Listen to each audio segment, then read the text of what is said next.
ठीक है बच्चों, तो पिछली 3 क्लासेस में वेक्टर 3D में हम लोगों ने देखा है। सबसे पहले दिन डायरेक्शन रेशियो, डायरेक्शन कोसाइन। दूसरे दिन हम लोगों ने उसके बेसिस पे कुछ क्वेश्चन देखा था, और जो हमारा थर्ड क्लास था उसके अंदर हम लोगों ने लाइन को स्टार्ट किया था। ठीक है, तो लाइन के बारे में देखा जाएगा तो हम लोगों ने लाइन की इक्वेशन नोटिस कर ली थी, और लाइन की इक्वेशन को 2 फॉर्मेट में देखा था। दोनों लाइन के बीच में एंगल देखा था, और उसके बाद हम लोग क्वेश्चंस को कर रहे थे। कुछ क्वेश्चंस हमने वहां पे देखे थे, और कुछ क्वेश्चन अभी और हम लोगों को उसी कंसेप्ट पे करना है। तो चलिए स्टार्ट करते हैं क्वेश्चन से ही। हम लोग आज की जो क्लास है ये क्वेश्चन से ही चलेगी। तो नेक्स्ट क्वेश्चन देखते हैं।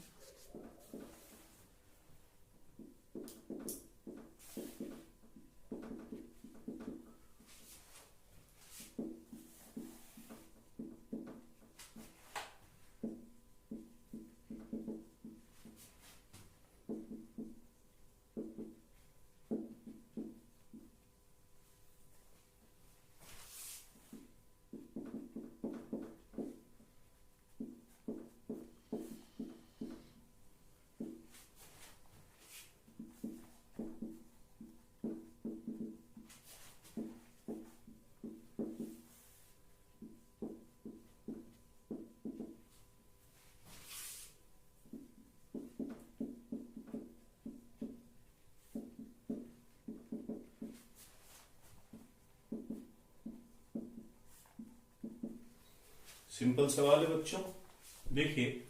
तो क्या है ये क्वेश्चन? क्वेश्चन है आपका, find the vector equation of a line passing through point है एक 2, -1, 1 and parallel to the line whose equation is this. तो अगर हमारा लाइन इस लाइन के पैरेलल होगा तो हमारा जो लाइन होगा बेटा उसका जो डायरेक्शन रेशियो होगा और इस इक्वेशन का, इस लाइन का जो डायरेक्शन रेशियो है वो सेम होगा। तो हम ये लिख सकते हैं कि direction ratio of required line, जो लाइन हमें चाहिए, क्या हो जाएगा बेटा? 2, 7, -3। ठीक है, क्योंकि वो इसके पैरेलल है तो दोनों के डायरेक्शन के जो टर्म्स हैं वो सेम होंगे, और पॉइंट हमें मालूम है।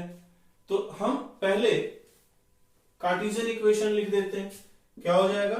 x - 2/2 equal to y + 1/7 equal to z - 1/-3। और वेक्टर इक्वेशन लिखना चाहते हैं तो r is equal to a + λb, जहां पे कि a क्या है? ये वाला पॉइंट। तो क्या हो जाएगा? r equal to 2i - j plus k plus lambda times b vector, और b वेक्टर बन जाएगा, डायरेक्शन के टर्म्स आ जाएंगे 2i + 7j - 3k कैप। तो यहां से मैंने दोनों इक्वेशन लिख दिया कि find the vector equation of line passing through, और कार्टेशियन, वेक्टर और कार्टेशियन दोनों इक्वेशन मैंने यहां पे आपको लिख दिया है। बहुत ही सिंपल सवाल था, लेकिन हम लोग क्वेश्चन को उसके इजी और डिफिकल्ट लेवल से जज नहीं करेंगे, क्योंकि हम लोग पहली बार पढ़ रहे हैं चैप्टर वेक्टर 3D। तो अभी मैं आपके कंसेप्ट को डेवलप कर रहा हूं, तो एक आसान से आसान क्वेश्चन मैं लेकर के चलूंगा, उसमें जो वो चीजें हैं मैं आपको बताऊंगा, और एक बार जब हमारा चैप्टर खत्म हो जाएगा थ्योरी के साथ, इजी क्वेश्चंस को लेकर के हम लोग प्रोसीड करके आगे देख लेंगे।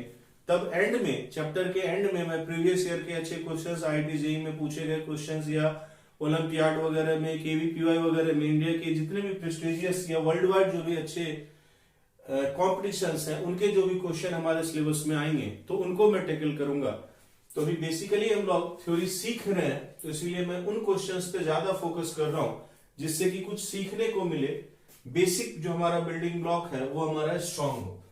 तो इसको आप लोगों ने लिख लिया होगा, हो क्लियर है ये सबको? चलिए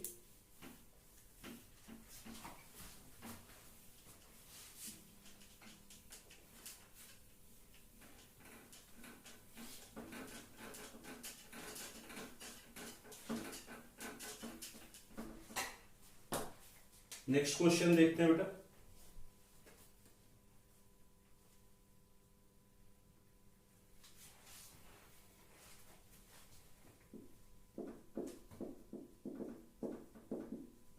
फाइंड द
ठीक है बच्चों। तो ये क्वेश्चन है हमारे पास, देखिए पहला क्वेश्चन। ये नेक्स्ट क्वेश्चन ये भी एक अलग तरीके का है, इसमें भी डायरेक्शन के टर्म्स में इंफॉर्मेशन है। तो सबसे पहले मैं क्वेश्चन पढ़ देता हूं आपको कि find the equation of a line which passes through a point, मतलब मुझे पॉइंट दिया गया है, and perpendicular to the straight line, और मुझे स्ट्रेट लाइन की दो इक्वेशन दी हुई है, r equal to 2i minus j plus k plus lambda times 2i plus 7j minus 3k, और जो दूसरी इक्वेशन है r equals to 3i minus j plus 3k plus lambda times 2i minus 2j plus 5k। तो direction की जो मुझे information है वो यहां पे है कि मेरा जो लाइन है वो इस दोनों पे परपेंडिकुलर है, और पॉइंट की इंफॉर्मेशन डायरेक्टली गिवन हुई है, दी हुई है। ये बात नहीं कह रहा है कि उसको वेक्टर इक्वेशन चाहिए या कार्टेशियन इक्वेशन चाहिए, तो आप कुछ भी निकाल देंगे वो आपको मिल जाएगा। ठीक है बेटा, तो हमें क्या करना पड़ेगा, तो पहला जो आपका लाइन है वो 2i plus 7j minus 3k के पैरेलल है, और दूसरा जो आपका लाइन है वो 2i minus 2j plus 5k के पैरेलल है। ठीक है बेटा, मुझे कैसा लाइन चाहिए, मुझे एक ऐसा लाइन चाहिए जो इस दोनों पे परपेंडिकुलर हो। तो a और b दो वेक्टर पे परपेंडिकुलर अगर कोई वेक्टर चाहिए तो क्या करेंगे बेटा, हम a क्रॉस b ले लेंगे। आप जानते हो cross product of two vector की ये प्रॉपर्टी होती है कि it is perpendicular to the plane of vector a and b, a cross b is perpendicular to the plane of a and b। तो एग्जैक्टली मुझे वही काम करना है। मैं क्या करूंगा, मैं यहाँ पे क्रॉस प्रोडक्ट ले लूंगा। तो अगर मैं ये लाइन जो कि इस वेक्टर के पैरेलल है, ये लाइन जो कि इस गिवन वेक्टर के पैरेलल है, इन दोनों वेक्टर का क्रॉस प्रोडक्ट ले लेता हूं तो मुझे क्या मिल जाता है, मुझे इन दोनों के परपेंडिकुलर एक वेक्टर मिल जाता है जो कि मुझे जो रिक्वायर्ड लाइन है उसके पैरेलल होगी। तो यानी रिक्वायर्ड लाइन की जो डायरेक्शन रेशियो है वो मुझे मिल जाएगी।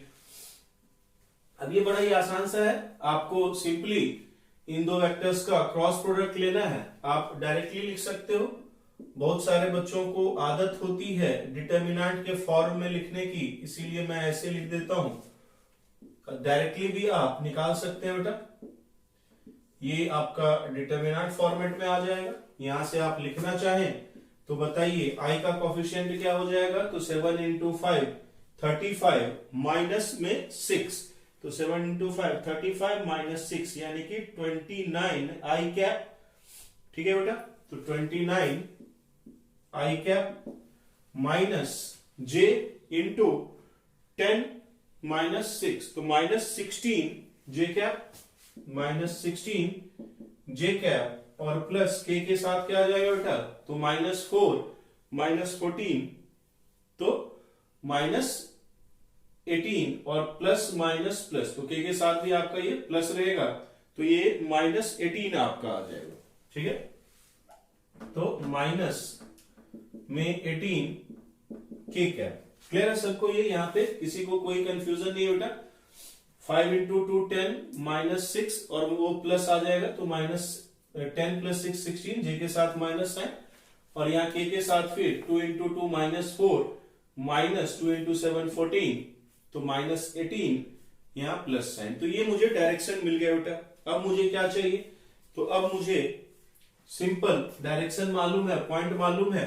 अगर वेक्टर इक्वेशन लिखना है तो r इक्वल्स टू आ जाएगा i माइनस के, क्योंकि j के लिए जी 0 है, plus lambda times 29 i cap minus 16 j cap minus 18 k cap. और अगर मुझे कार्टेशियन इक्वेशन लिखनी है तो x minus 1 by 29 equal to y minus 0 by minus 16 equal to z plus 1 by minus 18।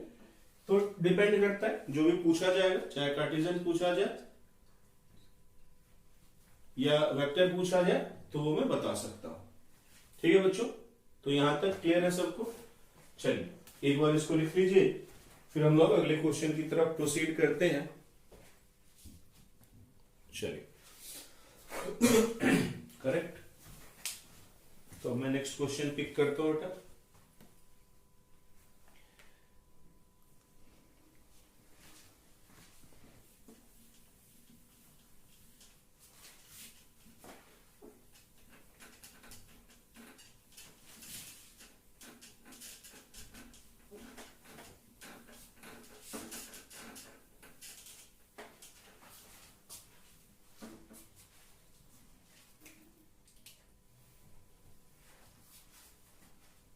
ठीक है, चलिए नेक्स्ट क्वेश्चन देखते हैं।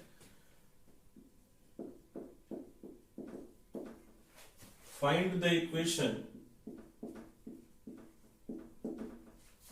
Equation of a line which passes through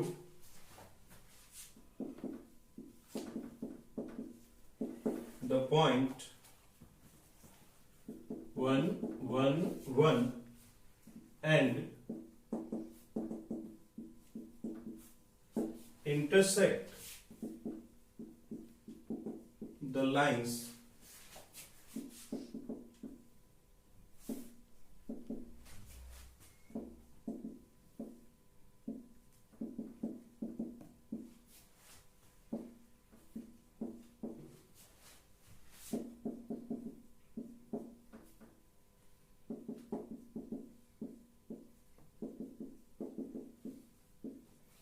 ठीक है बच्चों, तो एक बार आप ये क्वेश्चन देखिए कि क्या दिया हुआ है। तो यहाँ पे है find the equation of line which passes through point, coordinate दिया हुआ है पॉइंट का 1, 1, 1 एंड इंटरसेक्ट द लाइन, दो लाइन की इक्वेशन दी गई है बेटा, x minus 1/2 equal to y minus 2/3 equal to z minus 3/4 and जो सेकेंड लाइन है आपका उसकी इक्वेशन दी हुई है x plus 2/1 equal to y minus 3/2 equal to z plus 1/4। अब यहाँ पे एक छोटा सा कंसेप्ट है वेक्टर का, वो भी लगेगा, तो मैं उसको भी यहाँ पे आप लोगों के साथ डिस्कस करूंगा और इस पे हम लोग आएंगे। चलिए देखते हैं। तो मैं ये मान लेता हूं अपनी तरफ से बेटा, मैं ये एज्यूम कर लेता हूं कि मेरा जो लाइन है उसका डायरेक्शन रेशियो है एबीसी। मैं कर सकता हूं एग्जाम्पशन, तो मैं ये लेकर चलता हूं लेट डायरेक्शन रेशियो ऑफ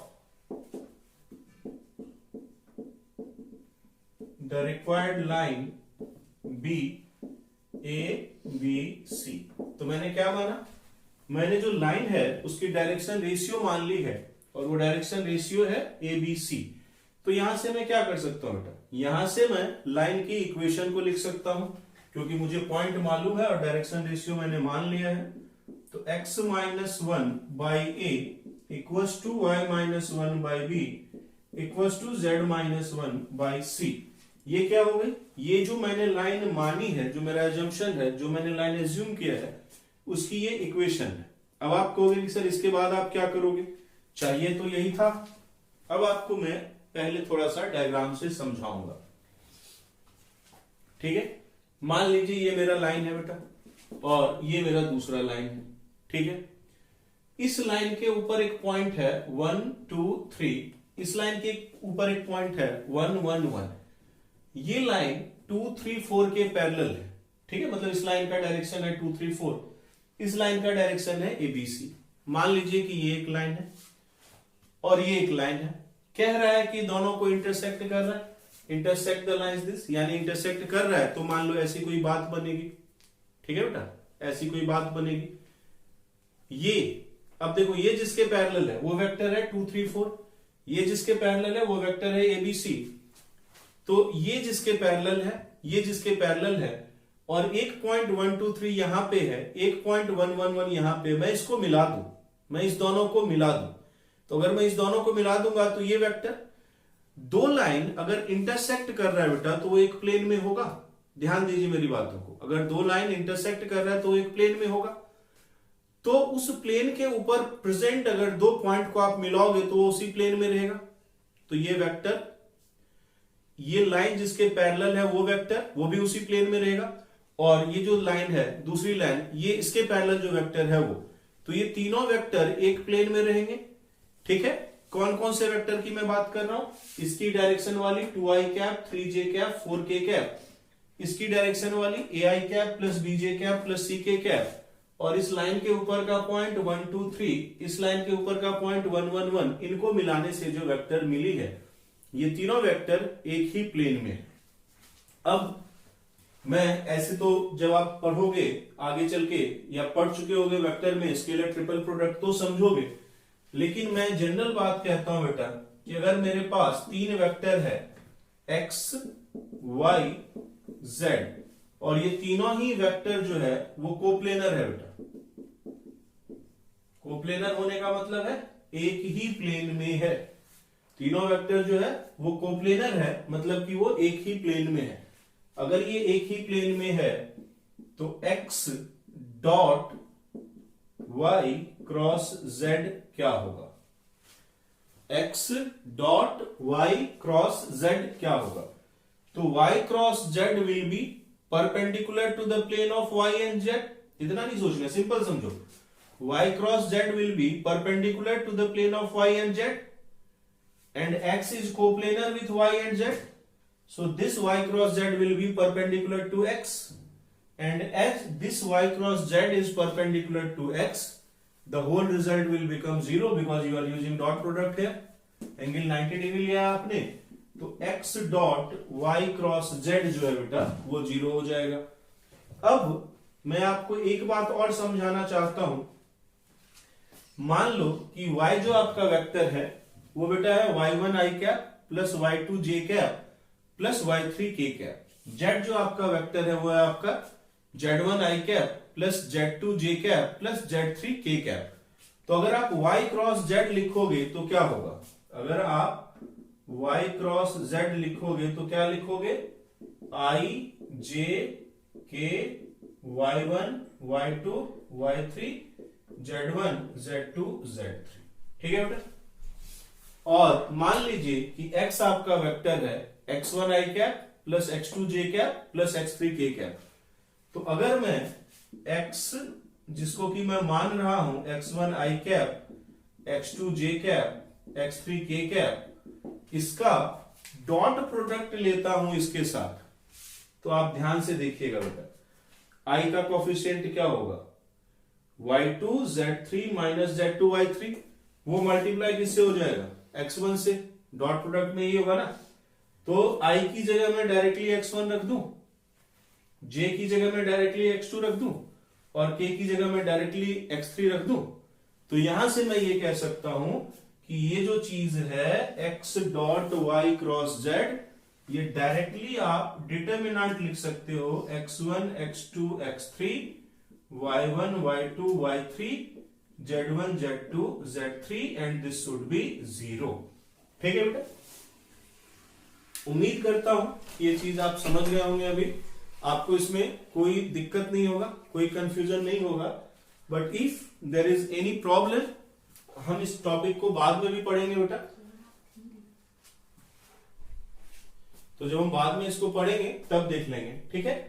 लेकिन फिलहाल के लिए I hope I have made my point very clear कि अगर 3 वेक्टर है जो कि कोप्लेनर है तो ये रिजल्ट हम लोग लगा सकते हैं, ठीक है। तो अब मैं इस रिजल्ट का इस्तेमाल करूंगा। पहले आप इस रिजल्ट को अच्छे से देख लीजिए, नोट कर लीजिए, इसको एक थ्योरेटिकल एस्पेक्ट से नोट कर लीजिए कि ये थ्योरी के लिए इंपॉर्टेंट है। बाद में मैं इसको अलग से भी स्केलर ट्रिपल प्रोडक्ट में अगर नहीं आपने पढ़ा होगा तो कभी एक्सप्लेन कर दूंगा। But for the time being if you are interested in writing x dot y cross z then directly you can write it as a determinant, ठीक है बेटा। चलिए, ठीक है, तो ये चीज मैंने एक्सप्लेन कर दी। अब मैं इसका इस्तेमाल कर रहा हूं यहां पे।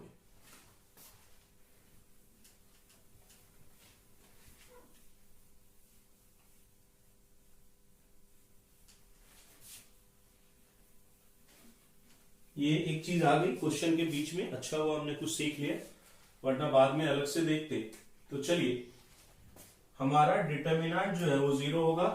इस पे पॉइंट है 1 2 3, इस पे पॉइंट है बेटा 1 1 1। तो क्या करेंगे, इसको आपस में मिलाओगे तो 1 माइनस 1 क्या हो जाएगा 0, 2 माइनस 1 क्या हो जाएगा 1 और 3 माइनस 1 क्या हो जाएगा 2। इधर नीचे वेक्टर रह गया आपका 2 3 4 और यहां वेक्टर रह गया बेटा ए बी सी। ये डिटर्मिनेंट होना चाहिए क्या 0, करेक्ट है बेटा, ये डिटर्मिनेंट होना चाहिए 0। तो आप इस डिटर्मिनेंट को 0 कीजिए और इसके थ्रू आपको ए बी सी में एक इक्वेशन आ जाए। मैं लिख देता हूं, देखो यहां पे 0 है, यहां पे देखो तो क्या लिखोगे -1 into 2c minus 4a, 2c minus 4a, -1 into 2c minus 4a plus 2 into 2b minus 3a, 2b minus 3a equal to 0 and this will be minus 2c plus 4a plus 4b minus 6a equal to 0। हम चाहे तो simplify कर सकते हैं बेटा, simplify करके 4a minus 6a minus 2a plus 4b minus 2c equal to 0, a minus 2b plus c equal to 0। तो एक इक्वेशन आ गई बेटा वेरी इंपॉर्टेंट, इसको आप मार्क कर लें। And this equation is a minus 2b plus c equal to 0। ठीक है बच्चे, अब एग्जैक्टली इसी पैटर्न पे हम लोग दूसरा इक्वेशन निकालेंगे। तो उसके लिए मैं दोबारा से डिटर्मिनेंट की फॉर्मेशन करता हूं। तो यहां पे पॉइंट क्या है, यहां पे पॉइंट है बेटा, अगर मैं पॉइंट ऊपर लिख देता हूं देखो -2 3 -1, तो -2 -1 क्या हो जाएगा -2 -1 -3 3 -1 यानी कि 2 -1 यानी कि -2। पॉइंट यहां पे वेक्टर 1 2 4 और यहां पे वेक्टर a b c। तो इस टाइम ये वाला जो डिटर्मिनेंट है ये 0 रहना चाहिए बेटा। अब आप, ये सिंपल है, इसको आप लिख सकते हैं, इसका एक्सपेंशन तो -3 into 2c minus 4b, 2c minus 4b plus, और डिटर्मिनेंट की वजह से -2 कर लो, -2 c minus 4a, c minus 4a -2 b minus 2a equal to 0। जब आप इसको सिंप्लीफाई करेंगे you will get 6a plus 5b minus 4c equal to 0। ठीक है, डायरेक्टली आप देख सकते हो बेटा, आपको मिल जाएगा। यहां से देखो ये 8a हो जाएगा, इधर से 12a और बाद में 2 को कॉमन ले लोगे तो ये आ जाएगा आपको 6a plus 5b minus 4c equal to 0। तो आप लोग यहां तक पहले इसको लिख लें, ये जरूरी है। फिर मैं इसके बाद आपको बताता हूं कि इस 2 के हेल्प से हम कैसे बाकी चीजों को कैलकुलेट करेंगे। तो ये 2 इक्वेशन आ गया बेटा, चलिए ठीक है। अब मैं बस ऊपर का पोर्शन क्वेश्चन का हटा रहा हूं ताकि मैं लिख पाऊं, बचे हुए काम को कर पाऊं। मुझे चाहिए डायरेक्शन रेशियो, मुझे चाहिए A:B:C, ये मेरा टारगेट है। ठीक है बच्चों, और मैंने ABC में दो रिलेशन लिखा है। पहला रिलेशन 6A + 5B -4C = 0, और दूसरा रिलेशन A - 2B + C = 0। अब अगर आप लोगों ने क्लास 9 के अंदर क्रॉस मल्टीप्लीकेशन मेथड पढ़ा होगा, 11 12 तो जाने दीजिए, क्लास 9 के अंदर क्रॉस मल्टीप्लीकेशन मेथड पढ़ा होगा, तो आप लोग अभी यहां पे मुझे बताएंगे कि A के नीचे मुझे क्या लिखना चाहिए। बताइए, A के नीचे अगर मैं आता हूं तो मैं क्या लिखूंगा बेटा? 5 और यहां से 8, तो क्या हो जाएगा बेटा? 5 - 8। ठीक है बच्चे, उसी तरीके से अगर आपने यहां पे ध्यान दिया तो B के नीचे क्या लिखूंगा बताइए? तो B के नीचे मैं लिखूंगा 6 + 4, 6 + 4। ठीक है, सभी को क्लियर है? और B के साथ क्या लिखूंगा? तो B के साथ मुझे माइनस का साइन लिखना पड़ेगा। ठीक है बच्चों, B के साथ मुझे माइनस का साइन लिखना पड़ेगा। चलिए, बढ़िया बात।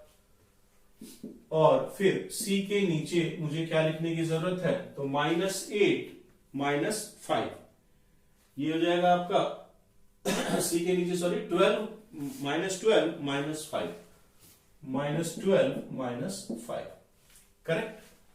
सो A करेक्ट है, upon -3 = B upon -10 = C upon -17। ठीक है बेटा, तो A:B:C क्या हो गया? मुझे क्या चाहिए? डायरेक्शन रेशियो ही ना। तो A:B:C क्या हो गया बेटा? 3:10:17। ठीक है, तो जो लाइन की इक्वेशन आपको चाहिए थी ABC रेशियो के टर्म्स में आ गया आपको, 3, 10 और 17। तो आप डायरेक्टली लाइन की इक्वेशन लिख देंगे x - A/3 = y - 1/10 = z - 1/17, and this is your required line. This is your answer. I hope it is clear to you all. एक अच्छा सवाल था, थोड़ा सा इसके अंदर हम लोगों को एक कंसेप्ट भी डिस्कस करना पड़ा, but then it is worth if you all know the concept. अगर आप सीख गए उस कंसेप्ट को भी, अप्रोच को भी, कई कारणों से मैंने इस क्वेश्चन को लिया था। बच्चों को कई बार ये भी मिसिंग होता है कि वो ये क्रॉस प्रोडक्ट से देखते हैं 3 वेरिएबल है और वो कंफ्यूज कर जाते हैं, बट एग्जैक्टली मुझे यहाँ पे एबीसी की वैल्यू नहीं निकालनी है, मुझे एबीसी का रेशियो निकालना है बेटा। तो उस तरीके से हम लोग यहाँ पे अप्रोच कर रहे हैं। तो इसको फटाफट सभी लोग लिख लेंगे, क्योंकि अभी अगले क्वेश्चन की तरफ हम लोगों को बढ़ना है।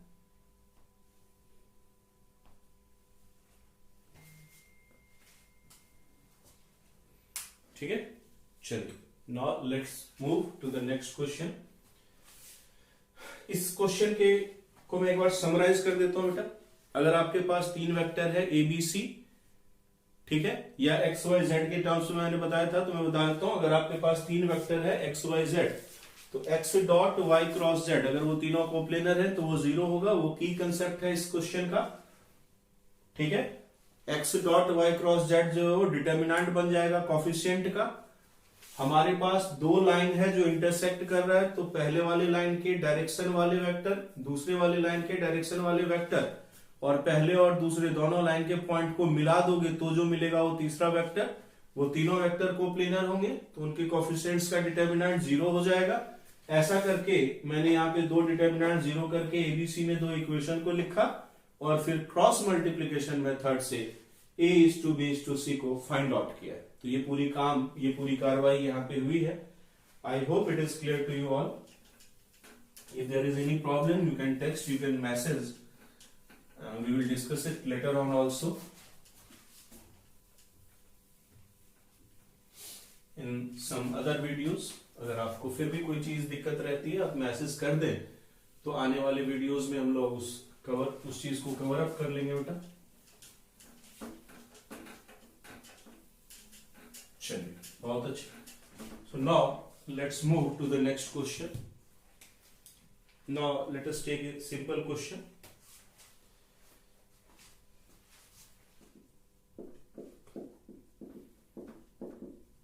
find the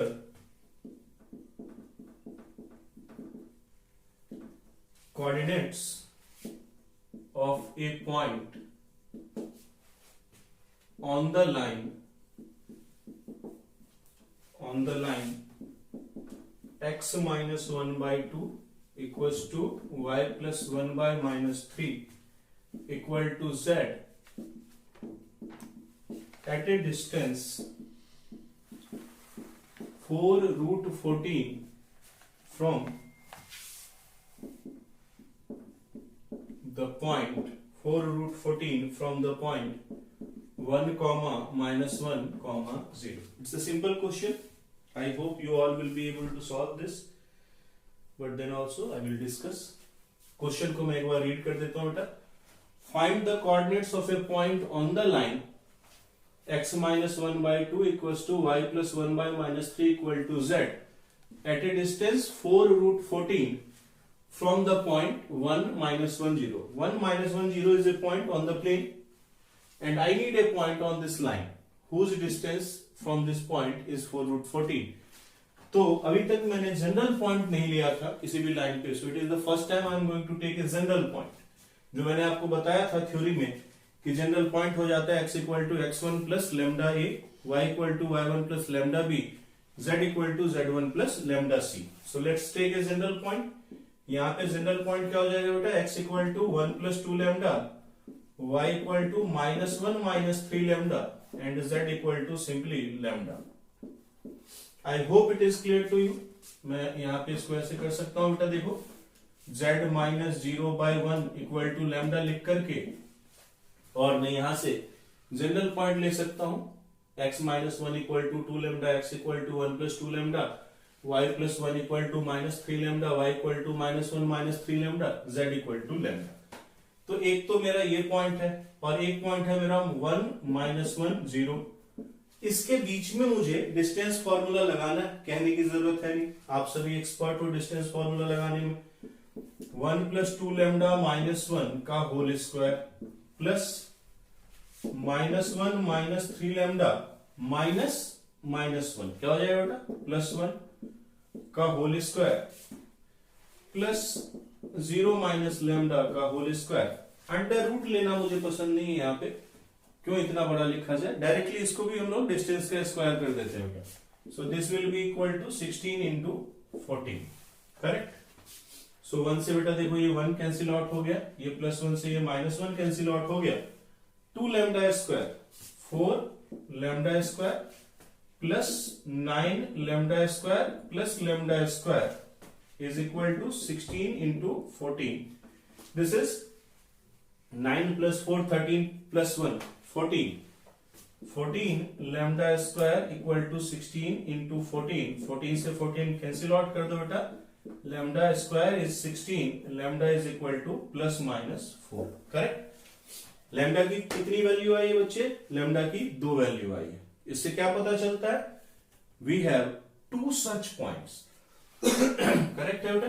अब वो पॉइंट्स क्या है, तो भैया रखिए, एक बार लेमडा इक्वल टू 4 रखिए, एक बार लेमडा इक्वल टू माइनस 4 रखिए. तो जब आप फॉर लेमडा इक्वल टू 4 लिखने जाएंगे तो पॉइंट का कोऑर्डिनेट 1 प्लस 4 इंटू 2 8, कितना हो जाएगा बताइए, 9. यहाँ पे 4 रखिएगा, माइनस 1 माइनस 12 माइनस 13, यहाँ पे सिंपल 4 रख दीजिए. तो 9 कॉमा माइनस 13 कॉमा 4. और उसी तरीके से लैम्डा इक्वल टू माइनस 4 की अगर बात की जाएगी बेटा, तो माइनस 4 रखेंगे तो माइनस 7, 1 माइनस 8 माइनस 7, यहां पे माइनस 4 रखिएगा, ये 12 माइनस 1 11 और minus 4. So you have two answer. The coordinate of first point is 9 comma minus 13 comma 4 and coordinate of second point minus 7 11 minus 4. ठीक है बच्चों, तो इस क्वेश्चन को कर लीजिए and then we will move to the next questions. Question की देखो मैं कभी कोई कमी नहीं रखता क्लासेस में, क्योंकि mathematics is a subject of practice.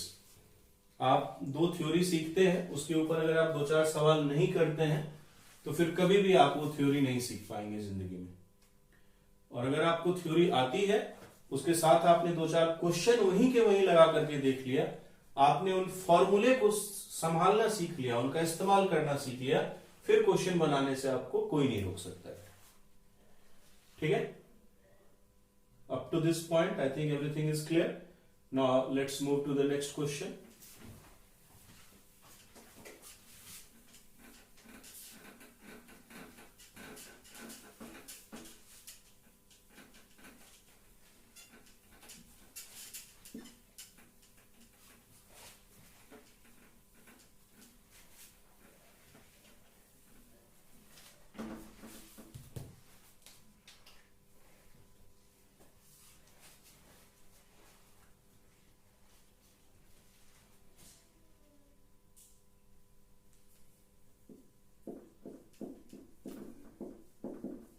Find the angle between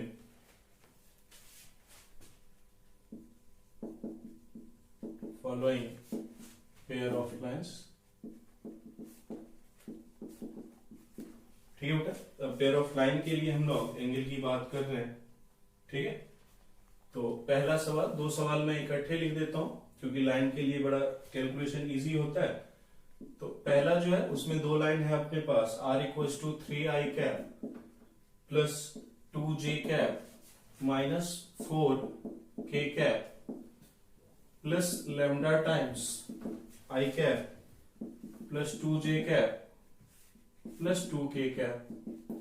और जो दूसरा लाइन है बेटा वो है आपका 5i cap minus 2k cap plus mu times 3i cap plus 2j cap plus 6k cap. और दूसरा भी क्वेश्चन मैं यही लिख देता हूं। दोनों एक्चुअली मैं दोनों फॉर्मेट में निकलवाना चाहता हूं, वेक्टर फॉर्म दे दिया, एक अब कार्टेशियन फॉर्म दे देता हूं।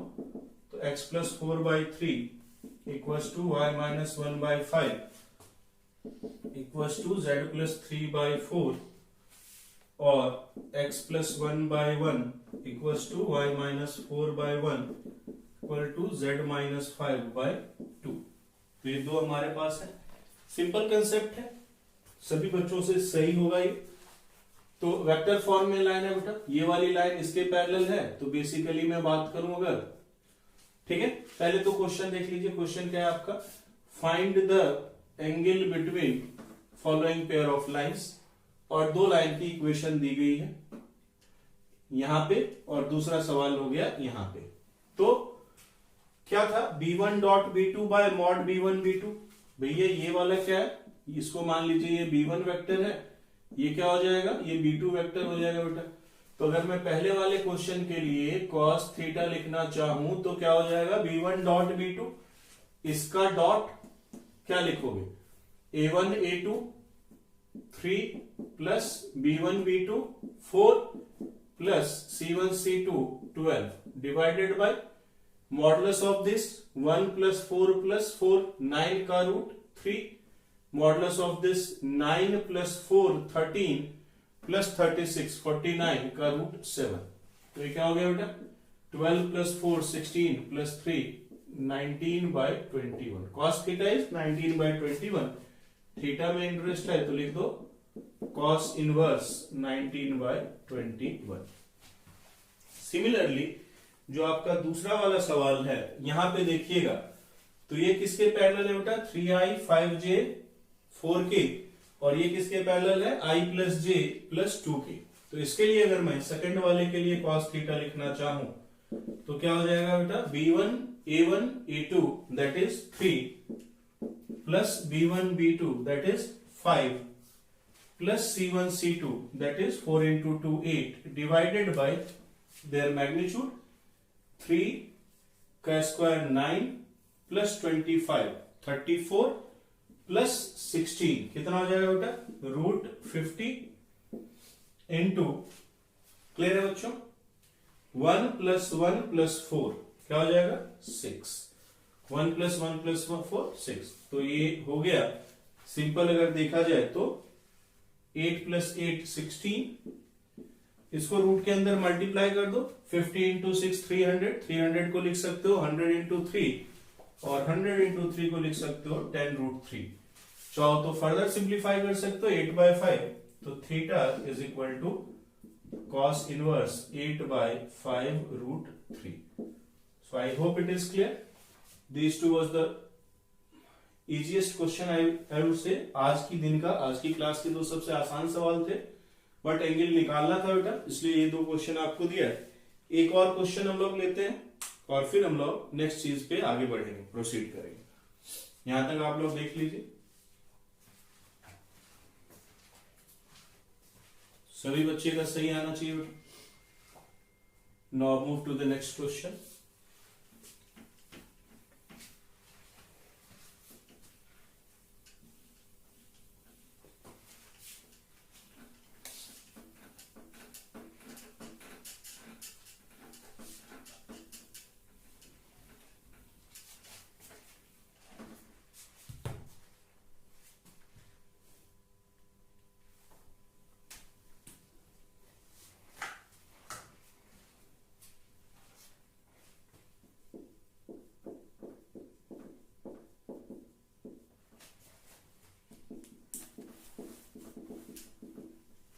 Find the condition if lines, यहां ध्यान देना, ये अच्छा कंसेप्ट है बेटा. x equal to ay plus b comma z equal to cy plus d, and ये एक लाइन की इक्वेशन है बेटा. दूसरी लाइन क्या है आपकी, x equal to a dash y plus b dash comma z equal to c dash y plus d dash are perpendicular.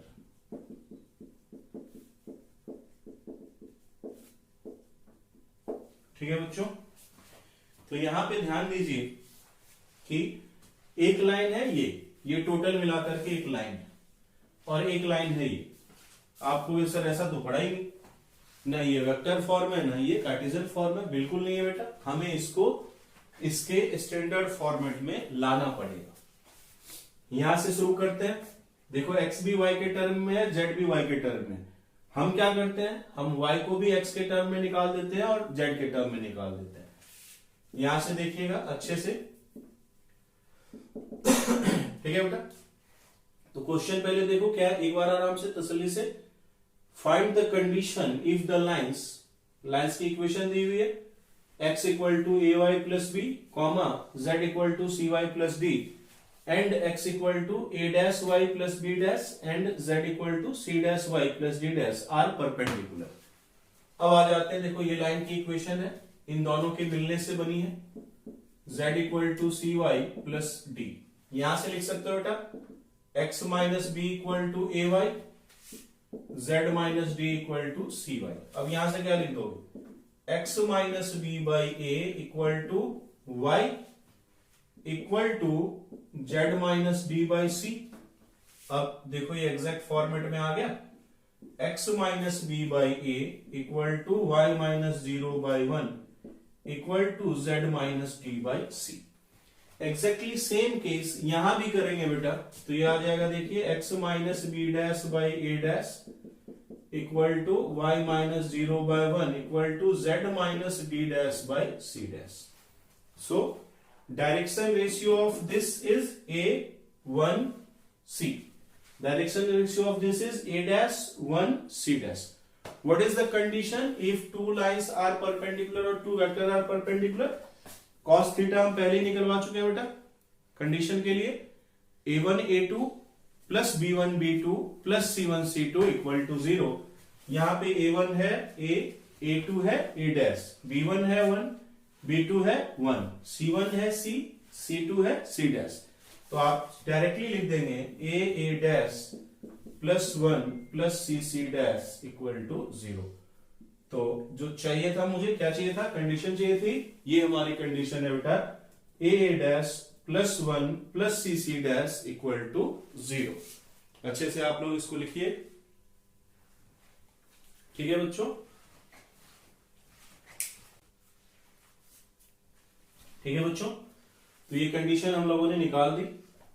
तो अब हम लोगों ने जो बेसिक लाइन के बारे में पढ़ाई की थी, अभी तक देखो लाइन में हमने बहुत छोटी सी बात की. लाइन की इक्वेशन निकाली और उनके बीच का एंगल निकाला, और उसके बाद हमने सिर्फ क्वेश्चन किया। पिछली क्लास में भी क्वेश्चन किया था, इस क्लास में भी क्वेश्चन किया था। अब इसके बाद लाइन के बारे में मैंने क्या बताया कि हम लोग देखेंगे perpendicular distance of point from A line, हम उस पॉइंट का इमेज देखेंगे लाइन में, हम उसका फीट ऑफ परपेंडिकुलर देखेंगे। ये सारी बातें वेक्टर फॉर्म में भी देखेंगे और कार्टेशियन फॉर्म में भी देखेंगे। उसके बाद स्क्यू लाइंस के बारे में बात की जाएगी, उनको कैसे आइडेंटिफाई करते हैं, उनके बीच का मिनिमम डिस्टेंस कैसे निकालते हैं। लाइन का सबसे मजेदार कंसेप्ट वही है जब हम लोग स्क्यू लाइंस के बीच में डिस्टेंस निकालते हैं, फिर दो पैरेलल लाइन के बीच का डिस्टेंस निकालेंगे। इन सब पे क्वेश्चंस करेंगे।